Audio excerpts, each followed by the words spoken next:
Hello everyone. Today in this video we will study topic about Islam and Sufism, and this topic is related on our chapter Devotional Paths to the Divine. So let's start this video. Read about topic Islam and Sufism. Means आज के इस video में हम इस्लाम और सूफी मत के बारे में स्टडी करेंगे. So let's start. Sufis were Muslim mystics who rejected outward religiosity and emphasized love and devotion to God and compassion towards all fellow human beings. जो संतों और सूफियों में बहुत अधिक समानता थी, यहाँ तक कि यह भी माना जाता था कि उन्होंने आपस में कई विचारों का आपस में आदान प्रदान किया और उन्हें अपनाया. सूफी जो मुसलमान थे वो बहुत ही मैजेस्टिक मीन्स रहस्यवादी थे. वे धर्म के बाहरी आडंबरों को बिल्कुल भी नेगलेक्ट करते थे, एक्सेप्ट नहीं करते थे और ईश्वर के प्रति जो उनका प्रेम था और भक्ति थी उनको सभी मनुष्यों के प्रति दया भाव रखने पर बल देते थे. In the 8th and 9th centuries, religious scholars developed different aspects of the holy law, means Shariat, and theology of Islam. इस्लाम ने एकेश्वरवाद यानी एक अल्लाह के प्रति पूर्ण समर्पण का दृढ़ता से प्रचार किया. 8वीं और 9वीं शताब्दी में धार्मिक विद्वानों ने जो हॉली लॉ, उनका एक बुक था जिसे पवित्र कानून कहा जाता है, उनके अकॉर्डिंग जो इस्लामिक लॉ है जिसे शरीयत कहा जाता है, और इस्लामिक धर्मशास्त्र के बहुत सारे पहलू को डेवलप किया और इस्लाम धीरे धीरे और भी ज़्यादा कॉम्प्लिकेटेड होता गया, जबकि सूफियों ने एक अलग रास्ता दिखाया जो ईश्वर के प्रति व्यक्तिगत समर्पण पर बल देता था.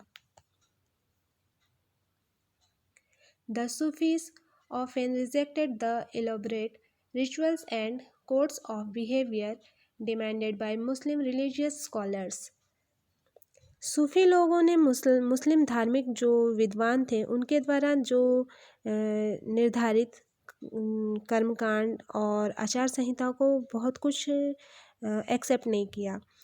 वे ईश्वर के साथ ठीक उसी प्रकार जुड़ना चाहते थे जिस प्रकार एक जो प्रेमी है दुनिया की परवाह किए बिना अपनी प्रेमिका के साथ जुड़ना चाहता था. मीन्स वो जो सूफ़ी लोग थे वो चाहते थे कि हर इंसान भगवान के साथ उसी तरह से जुड़े जैसे हम किसी से प्यार करते हैं और उसके लिए सब कुछ भूल जाते हैं. तो हमें भी भगवान के साथ मीन्स उनके अल्लाह के साथ दिल से वैसे जुड़े और उनके अलावा किसी और को ना माने, उनके लिए सब कुछ करने के लिए तैयार है. तो ये सूफियों का मत था, जबकि मुस्लिम जो धार्मिक विद्वान थे उनके थॉट्स बिल्कुल अलग थे. संत कवियों की तरह सूफी लोग भी अपनी जो इमोशंस थे उनको व्यक्त करने के लिए पोएम वगैरह लिखा करते थे और जो गद्य वगैरह थे उनमें एक विस्तृत साहित्य और बहुत सारे स्टोरीज इन सूफी संतों के इर्द गिर्द काफ़ी डेवलप हुई. मध्य एशिया के एक महान जो सूफी संत थे उनमें से गज़ाली, रूमी और सादी का नाम सुनने को मिलता है, बहुत ज़्यादा उल्लेखनीय है. नागपंथियों, सिद्धों और योगियों, जो कि अभी कल की क्लास में हम लोगों ने जिनके बारे में स्टडी किया, उन्हीं की तरह सूफी भी यही मानते थे कि दुनिया के प्रति अलग नज़रिया अपनाने के लिए दिल को सिखाया पढ़ाया जा सकता है. उन्होंने किसी औलिया या पीर की देख रेख में नाम का जप करना या चिंतन, गाना गाना, नाचना और डिस्कशन करना और अपनी जो सांस है उस पर कंट्रोल करना, ये सब के जरिए प्रशिक्षण की बहुत सारी जो रीति हैं, तरीके हैं, उसको डेवलप किया. इस प्रकार जो आध्यात्मिक सूफ़ी थे उनके जो उस्ताद थे उनकी पीढ़ियाँ सिलसिलाओं का प्रादुर्भाव हुआ. मतलब चिश्ती आप लोग आगे जब पढ़ोगे हिस्ट्री वगैरह तो उसमें चिश्ती सिलसिला या फिर बहुत सारे, ये सिलसिला एक उनका सिलसिला जो वर्ड है ये उनका एक पीढ़ी है उसके बारे में बताया गया है. तो सिलसिलाओं का उदय हुआ उस समय. इनमें से हर एक सिलसिला निर्देशों और धार्मिक क्रियाओं को थोड़ा बहुत अलग तरीका अपनाती थी। A large number of Sufis from Central Asia settled in Hindustan from the 11th century onwards। जो 11वीं शताब्दी से बहुत सारे जो सूफ़ी लोग थे ये सेंट्रल एशिया में आकर हिंदुस्तान में बसने लगे। और जो दिल्ली सल्तनत थी, जिनके बारे में आप लोगों ने चैप्टर 3 में स्टडी किया था, उनकी स्थापना के साथ यह प्रक्रिया उस समय और भी ज़्यादा स्ट्रॉन्ग हो गई, जब सब कॉन्टिनेंट में सब तरफ बड़े बड़े बहुत सारे सूफ़ी केंद्र डेवलप हो गए। और चिश्ती सिलसिला इन सभी सिलसिलों में सबसे अधिक प्रभावशाली था। इसमें औलियाओं की एक लंबी परंपरा थी, जैसे अजमेर के ख्वाजा मोइनुद्दीन चिश्ती, दिल्ली में कुतुबुद्दीन बख्तियार काकी, पंजाब में बाबा फरीद, दिल्ली के ख्वाजा निजामुद्दीन औलिया और गुलबर्ग के बंदा नवाज गिसूदराज, ये सब कुछ मतलब औलियाओं के परंपरा है। मैंने जो अभी नाम डिस्कस किया, जो कि 11वीं शताब्दी में सूफ़ी लोग थे मध्य एशिया में आके बसने लगे और उन्होंने अपना जो सूफ़ी केंद्र डेवलप किए, उनके मैंने नाम बताए आपको अभी। The Sufi masters held their assemblies in their खानकाहs and hospices। जो सूफ़ी संत थे अपने खानकाह एक सूफ़ी संस्था है जहाँ सूफ़ी संत अक्सर आकर रहते थे और उनमें विशेष बैठक का आयोजन करते थे खानकाहों में, जहाँ सभी प्रकार के भक्तगण जिनमें शाही घराने के लोग और अभिजात जो कि काफ़ी मतलब धनी होते थे और आम लोग भी शामिल होते थे, इन खानकाहों में आते थे।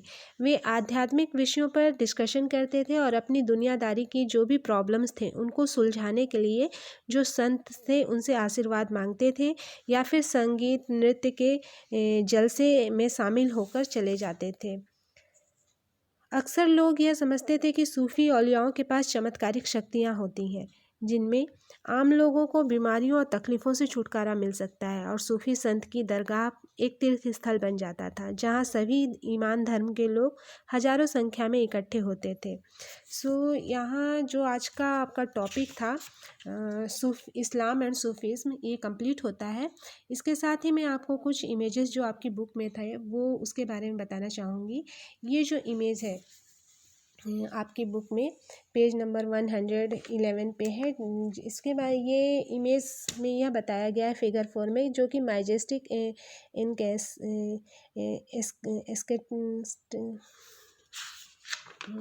आनंदित जो सूफ़ी लोग थे उनके बारे में ये इमेज है।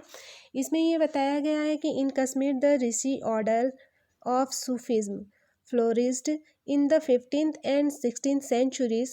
This order was established by Sheikh Nuruddin Wali, also known as Nand Rishi, and had a deep impact on the life of the people in Kashmir। A number of shrines dedicated to Rishi saints can be found in many parts of Kashmir। Means इस image में ये बताया गया है कि कश्मीर में 15th and 16th जो centuries थी उस समय सूफीवाद के ऋषि पंथ का उदय हुआ और इस पंथ की स्थापना शेख नूरुद्दीन वली, जिन्हें नंद ऋषि के नाम से भी जाना जाता था, उन्होंने की और जिसने कश्मीर के लोगों के जीवन पर गहरा प्रभाव डाला। ऋषि संतों को समर्पित कई स्मारक कश्मीर के कई भागों में पाए जाते हैं। और नेक्स्ट आपकी बुक में ये जो एक इमेज है फिगर 5, ये जो इमेज है ये a page from manuscript of the Quran Deccan late 15th century का है। मीन्स कुरान की एक मैन्यूस्क्रिप्ट है से लिया गया एक पेज है जो कि दक्कन के परवर्ती 15वीं शताब्दी का ये पेज है। और नेक्स्ट आपके बुक में जो इमेज है जो कि जिसमें बताया गया है कि खानकाह कैसा होता था, खानकाह के बारे में मैंने बताया आपको। House of rest for travellers especially one kept by a religious order, means सूफी संस्था जहाँ सूफी संत अक्सर रहते थे। और मैंने ये भी बताया आपको कि अक्सर लोग ये समझते थे कि सूफी औलियाओं के पास कुछ मिरेकल पावर्स होते हैं, जिससे जो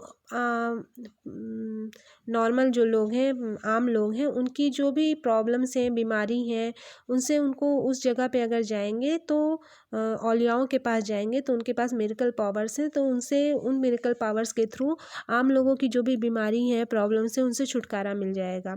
तो इसलिए ये जो सूफी संतों का जो भी दरगाह होता था, एक तीर्थ स्थल बन जाता था, जहाँ सभी ईमान धर्म के लोग हज़ारों की संख्या में इकट्ठा होते हैं। और आज के टाइम में भी आप लोगों ने सुना होगा कि अजमेर के ख्वाजा मोइनुद्दीन चिश्ती में जो उनका दरगाह है, काफ़ी वहाँ लोग अपनी मुरादों को पूरा करने के लिए, अपनी जो भी मन्नत है वो पूरा करने के लिए वहाँ फरियाद लेके जाते हैं और चादर वगैरह चढ़ाते हैं। आप अक्सर न्यूज़ वगैरह में देखेंगे कि बड़े बड़े पॉलिटिशियंस, एक्टर्स, काफ़ी लोग वहाँ जाते हैं। सो I hope that you have understood well what was taught in today's video. Next topic of this chapter we will study in our next video. Thank you for watching.